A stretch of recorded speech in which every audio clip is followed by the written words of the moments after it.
당신은 당신이 원하는 것을 굳게 믿어라. 이치에 맞는 것이라면 반드시 이루어진다. 자기암시는 확신이 필요하다. 마음을 비운 상태에서 원하는 것을 실행하면 된다. 자기암시가 뜻대로 되지 않는 것은 의지에 집착하기 때문이다. 자기암시는 곶비와 같아서 그 곶비를 잡고 말을 달려야 원하는 것을 얻을 수 있다.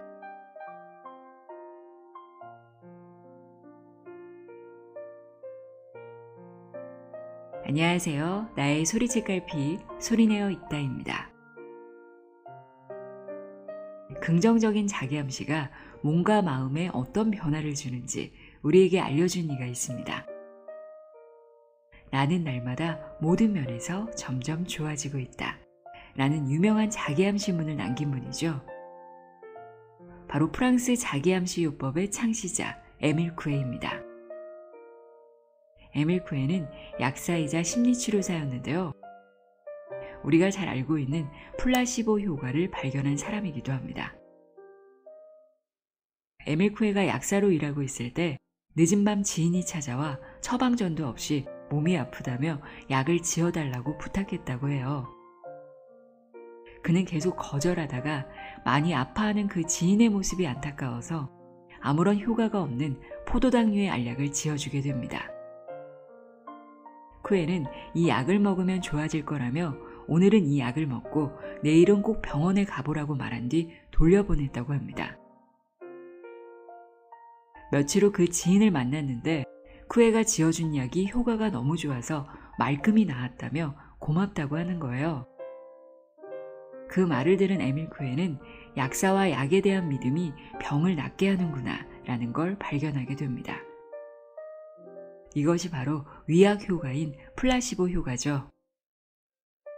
쿠에는 정신이 육체를 지배할 수 있다는 것을 알게 해준 이 플라시보 효과를 바탕으로 자기암시 요법을 만듭니다. 자기암시 역시 믿음과 확신이 있어야 가능한데요. 에밀 쿠에는 인간의 신비롭고 무한한 능력인 상상, 이 상상을 다루는 기술을 자기암시라고 정의합니다. 오늘은 이 에밀 쿠에의 자기암시를 좀 더 깊이 있게 이해하는 데 도움이 될 만한 책이 있어 읽어드리려고 합니다. 자기암시의 기적인데요. 자기암시를 제대로 이해하고 싶다면 지금부터 귀 기울여 들어보세요. 자기암시의 기적, 내용의 일부를 읽어드립니다.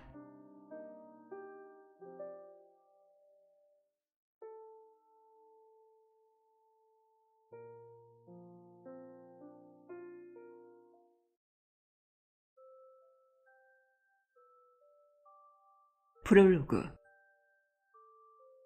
자기암시의 문을 열면서 우리의 마음속에는 치유의 항체가 있는데 그 어떤 치료제보다 강력한 힘이 있다. 그렇지만 그 실체는 아직 명확하게 밝혀진 것이 없다. 아마 의지와 별개로 생각, 감정, 행동을 지배하는 원천적인 힘이 아닐까 생각된다. 그 힘은 잠을 잘 때에도 지속적으로 작동한다. 이런 작동을 어떤 사람들은 영혼이라고 말하고 어떤 사람들은 의식과는 다른 초자연적인 무의식 세계, 즉 잠재의식이라 말한다. 그것은 우리가 두뇌로 알고 있는 것과는 다른 가상의 형태로 존재하는 것이다. 과학자들은 아직도 그 가상의 존재가 어디에 있는 것인지 밝혀내지 못했다. 그렇다고 해도 그것은 분명 존재하며 인류는 밝혀지지 않은 그것을 믿는다. 아마 기적을 믿는 것과 같다. 옛날 사람들은 그것을 영혼이라고 믿고 있으며 일부 과학자들은 확실히 규명된 상태는 아니지만 뇌의 일부일 거라는 생각을 한다. 나는 그것을 무의식이라고 말한다. 그것은 인간 생명의 실제, 즉 영적인 실제와 같다고 본다. 생명이 다하는 날까지 잠들지 않고 절박한 상황이나 위기로부터 탈출을 위한 경고를 보낸다. 만일 자신이 이것을 잘 활용만 한다면 불가능한 일을 가능하게 할 기적을 체험하게 된다. 이 기적은 오래전부터 시작되었다. 재물, 명성, 권력을 얻기 위한 수단으로 이용되었다. 또한 육체적인 병이나 정신적인 병의 치유를 위해 시술화되었다. 자기 암시의 기적.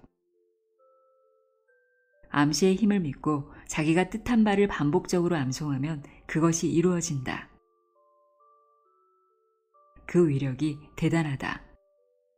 위기 때마다 그 위기를 벗어나기 위한 처방은 실로 기적과 같은 상황을 연출한다. 잘 기억나지 않는 것을 영상으로 머리에 새기면 기대 이상의 상황을 실현하게 된다. 마음을 비운 상태에서 눈을 감고 허공을 바라본다. 그런 간단한 동작만으로도 예상치 않은 것들을 얻을 수 있다. 발명이나 창작 활동에 있어서 창의적인 행위는 잠재된 무의식의 세계에서 이루어진다는 사실 또한 잊어서는 안 된다. 자기 암시를 위한 가장 확실한 방법은 마음의 그림을 그리고 그 생각을 움직여 가상의 상태를 완전하게 만들어내는 일이다. 그런 상태에서 반복적인 자기 암시를 하면 신기하게도 기적 같은 현상이 나타난다.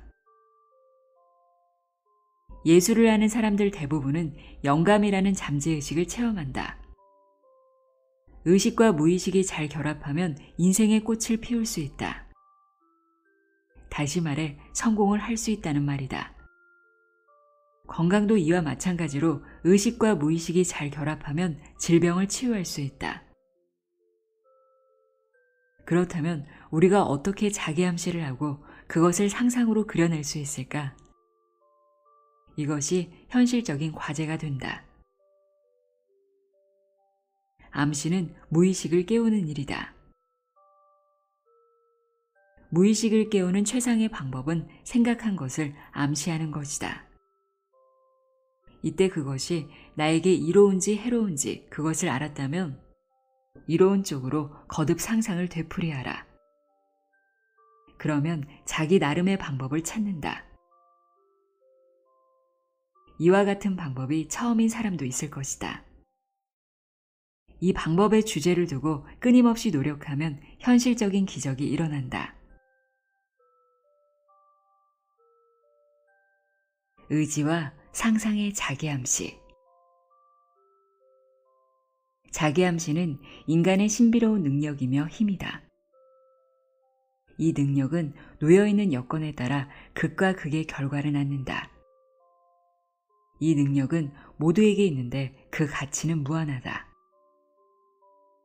자기 암시를 좋은 쪽으로 활용하면 심각한 피해를 예방할 수 있다. 육체적으로 건강해지는 것은 물론 신경증 환자나 정신적인 고통을 받는 사람들에게도 큰 도움이 된다.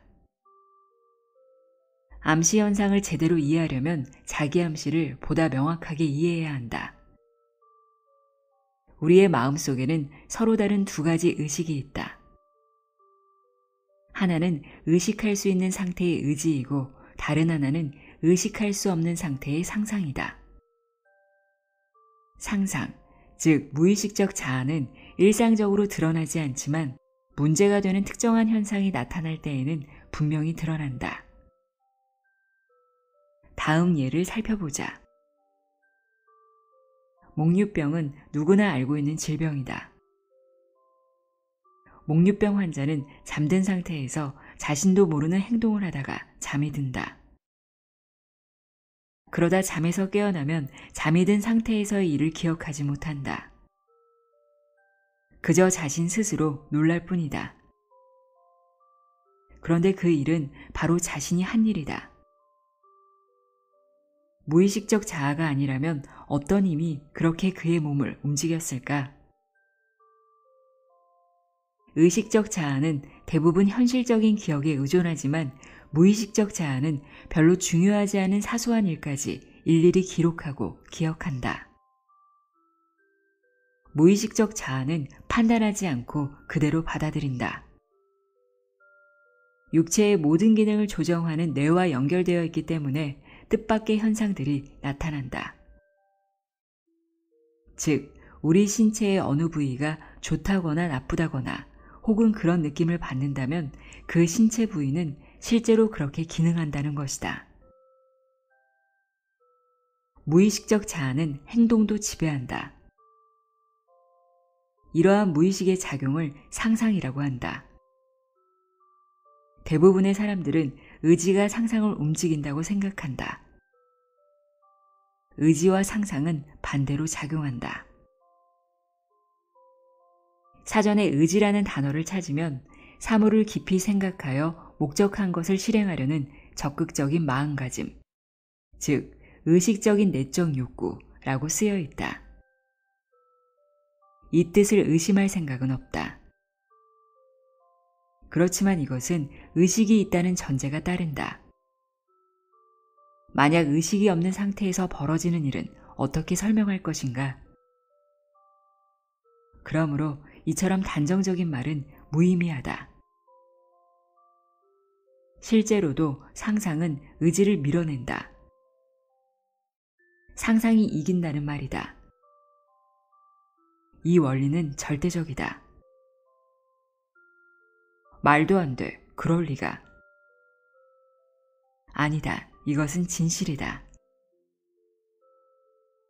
눈을 뜨고 주위에서 일어나는 일들을 살펴보면 내가 하는 말이 틀리지 않다는 것을 알게 된다. 이 말은 허튼 소리가 아니다. 사실 그대로다. 이렇게 가정해보자. 땅바닥에 폭이 30cm, 길이가 10m인 널빤지가 있다. 정상적인 사람이라면 널빤지의 위를 쉽게 걸어갈 수 있을 것이다. 이번에는 조건을 바꿔서 널빤지가 대성당의 높은 곳에 놓아져 있다고 상상해보자. 과연 누가 널빤지 위를 걸어갈 수 있을까? 모르긴 해도 걷는 사람이 없을 것이다. 두 걸음도 내딛기 전에 다리가 후들거려서 결국 포기하거나 그렇지 않으면 도중에 떨어질 것이다. 왜 널빤지가 땅바닥에 있으면 걸을 수 있고 높은 곳에 있으면 걸을 수 없을까?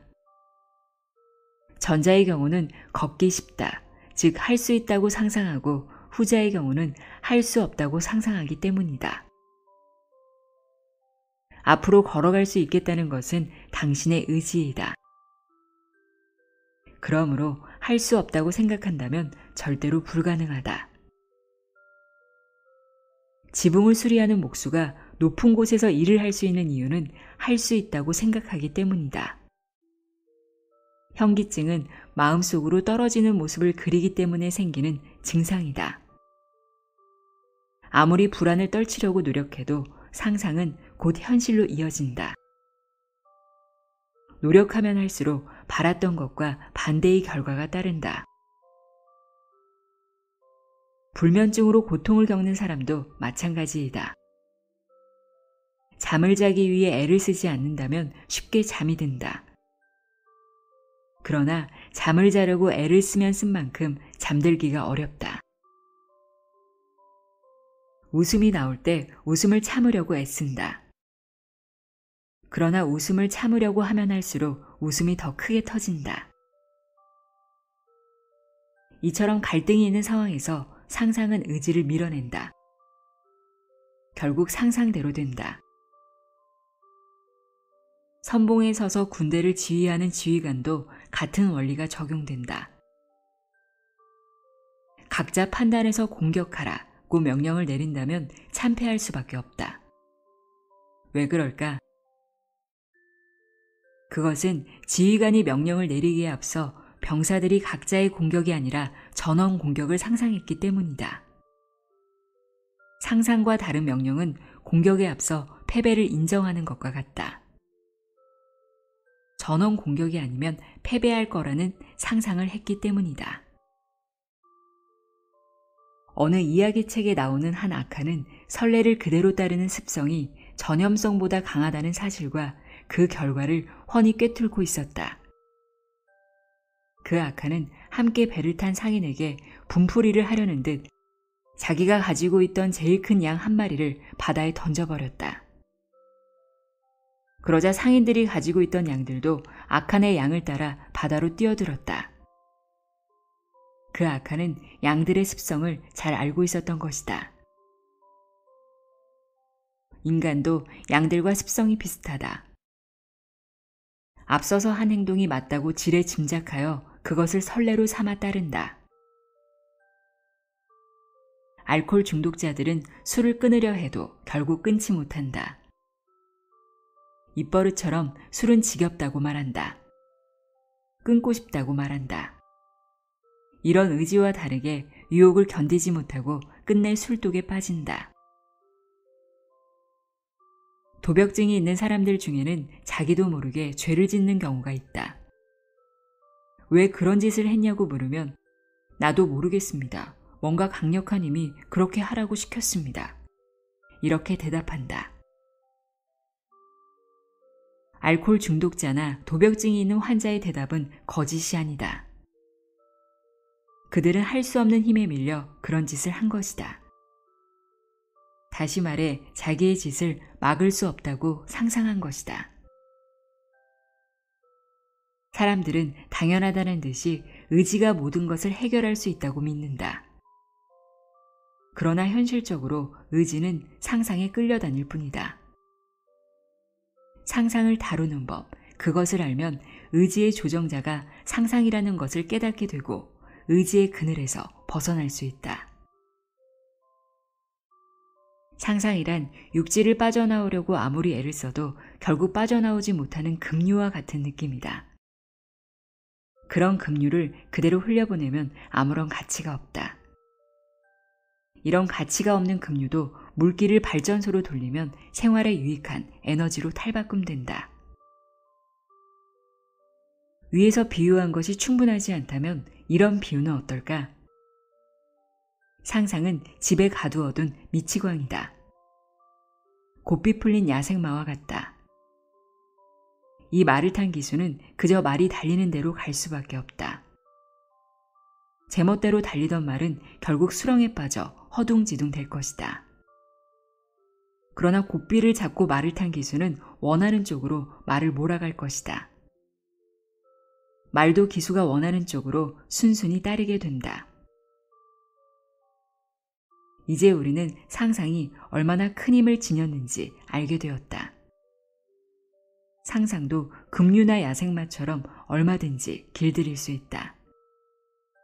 이에 앞서 제대로 이해를 못한 두 단어를 아는지 모르는지 짚고 넘어가야 한다. 바로 암시와 자기 암시이다. 암시란 무엇일까? 누군가 알지 못하는 가운데 두뇌에 심리적 작용을 일으키게 하는 것 정도로 요약해서 말할 수 있다. 그런데 이런 작용이 실제로 일어날까? 현실적으로 불가능하다. 암시는 그 자체로 가능할 수 없다. 암시가 가능하려면 자기 암시로 그 어떤 것이 변환되어야 한다. 자기 암시는 스스로에게 심리적 작용을 일으키게 하는 것이라고 말할 수 있다. 당신이 다른 사람에게 암시를 걸어도 상대의 무의식이 암시를 받아들여 자기 암시로 변환되지 않는다면 그 어떤 결과도 없다. 나는 종종 평범한 주제의 암시를 스스로에게 걸어봤지만 실패했다. 그것은 내 무의식이 암시를 거부하여 자기 암시로 변환되지 않았기 때문이다. 다시 이야기를 앞으로 돌리자. 상상도 급류나 야생마처럼 통제할 수 있다. 상상을 통제하기 위해서는 두 가지를 우선 알아야 한다. 첫째, 불가능이 가능으로 어떻게 바뀌는지를 알아야 한다. 둘째, 상상의 통제가 어떻게 이루어지는지를 알아야 한다. 암시하는 방법은 아주 간단하다. 원하는 것을 마음속으로 주문하는 것이다. 우리는 그것을 습관처럼 받아들인다. 그렇다 해도 암시의 실패는 자신에게 간혹 상처를 입힌다. 쉽고도 어려운 것이 바로 자기암시이다. 자기암시의 대상, 즉 그 부분을 명확히 마음에 새긴다. 그 대상에 예 아니오라는 선택을 요구하면 그 요구에 따른다. 그리고 다른 생각은 일체 떠올리지 않는다. 이것은 일어날 것이다. 이것은 사라질 것이다. 이것은 일어나거나 일어나지 않을 것이다 등의 흐름을 집중해서 상상한다. 이런 것들은 모두 내부 에너지의 일부이다. 만일 무의식이 이러한 암시를 받아들인다면 세부적인 부분까지 모두 현실이 된다. 지금까지 자기 암시는 최면술처럼 취급되었다. 그것은 그렇다고 치더라도 나는 인간의 정신과 육체에 미치는 상상의 작용이라고 정의를 내리고 싶다. 이 작용하는 힘은 거부할 수 없을 정도로 강력하다. 또 다른 예를 살펴보자. 만일 당신이 어떤 주어진 일을 할 수 있다고 믿는다면 그것이 아무리 어려운 일이라고 해도 그것이 불가능한 일이라고 해도 해낼 수 있다. 반대로 누구나 할 수 있는 일이다, 식은 죽 먹기다 하는 일도 당신이 할 수 없다고 믿는다면 결코 해내지 못한다. 작은 언덕도 높은 산처럼 느끼면 그 언덕을 못 오르는 것과 같은 이치이다. 신경쇠약도 이와 같다. 신경쇠약에 걸린 사람은 최소한의 노력조차 힘들다고 판단한다. 그러기에 몇 걸음을 내딛고도 힘들어한다. 늪에 빠졌을 때와 같은 그런 느낌, 애를 쓰면 쓸수록 더 깊이 늪으로 빠지는 것처럼 마음이 더 위축되고 만다. 통증이 사라진다고 생각하면 점차적으로 사라지는 걸 느낀다. 반대로 고통스러워하면 그 고통이 더 큰 통증으로 다가온다. 어떤 사람은 주기적인 두통을 생각하는데 그 두통은 생각한 상황대로 현실이 된다. 그 병을 부르는 것과 같다. 이것은 자기 암시로 병을 치료하는 것이 아니라 병을 악화시키는 것과 같다. 일반적인 사람들은 일방적으로 그런 자기 암시를 미친 짓이라고 한다. 정신적, 육체적 질병이 있는 사람들은 스스로 질병을 치유할 수 없다고 상상을 한다. 이것은 의지, 의식적인 것에 불과하다. 행복하다, 불행하다는 상상에서 비롯된다. 똑같은 상황을 겪으면서도 어떤 사람은 행복을 느끼고 어떤 사람은 불행을 느낀다. 신경쇠약, 말더듬이, 혐오증, 도벽, 마비 증세는 무의식적인 자기암시에서 비롯된 것이다. 무의식이 육체와 정신에 작용하여 나타난 결과이다. 이처럼 무의식은 수없이 많은 질병의 원인이 된다. 그러니 이런 질병은 치유할 수 있다. 특히 신체 장기에 무의식 작용은 큰 영향을 준다. 당신이 지금 조용한 방에 있다고 상상해보자. 안락의자에 앉아 조용히 눈을 감는다. 그리고 자기와 관련된 일에 집중하면서 이런 일이 사라질 것이다. 아니면 이런 일이 일어날 것이다 라고 생각해보라. 만약 자기 암시가 무의식으로 전환되면 놀랍게도 생각한 일들이 실제로 벌어진다. 자기 암시를 할 때에는 의지가 개입되어서는 안 된다. 의지와 상상은 일치하지 않기 때문이다. 만일 이런 일을 할 것이다 라는 의지가 개입하면 상상은 그렇게는 안 될걸 하고 반대한다. 그러면 원하는 것을 얻는 것이 아니라 정반대의 결과를 얻게 된다. 중요한 것은 상상을 훈련시키는 일이다. 나는 상상 훈련법으로 불치의 병을 치유할 수 있었다. 다음은 내가 지난 20년간 수많은 실험을 통하여 얻은 연구 결과를 간략하게 정리한 것이다. 1. 의지와 상상이 서로 대립을 하면 상상이 이긴다. 다시 말해 마음 먹은 대로 되지 않는다. 2. 의지와 상상이 갈등을 하면 상상의 힘은 의지의 힘보다 배로 증가한다. 다시 말해 마음 먹은 대로 되지 않고 위기가 다가온다. 상태가 나쁜 쪽으로 진행된다. 3. 의지와 상상이 일치하면 상상의 힘은 극대화된다. 다시 말해 마음먹은 대로 가능해진다. 상태가 호전된다. 4. 상상은 통제가 가능하다. 위에서 정리한 연구 결과를 보고 그것을 깨우친다면 질병에 걸릴 사람은 아무도 없다. 이 연구 결과는 진실이다. 어떤 질병이든 자기암시로 치유될 수 있다. 의식적인 자기암시를 하려면 글을 배우는 것처럼 피아노를 치는 것처럼 그 방법을 배워야 한다. 앞에서 말한 것처럼 자기암시는 인간에게 주어진 타고난 재능이다. 자기암시는 어린아이가 쉬지 않고 끊임없이 되풀이해서 말을 하는 것과 같다. 자기암시는 살아있는 동안 무의식을 끊임없이 다루는 도구와 같다.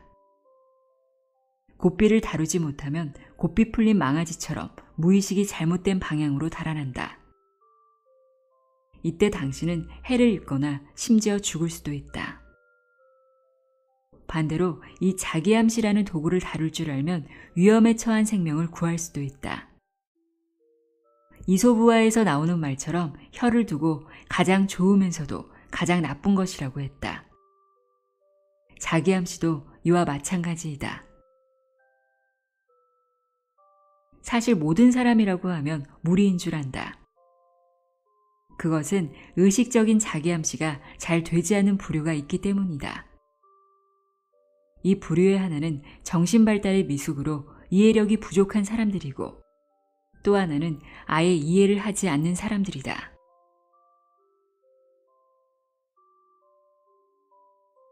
나의 소리책 갈피 소리내어 있다였습니다.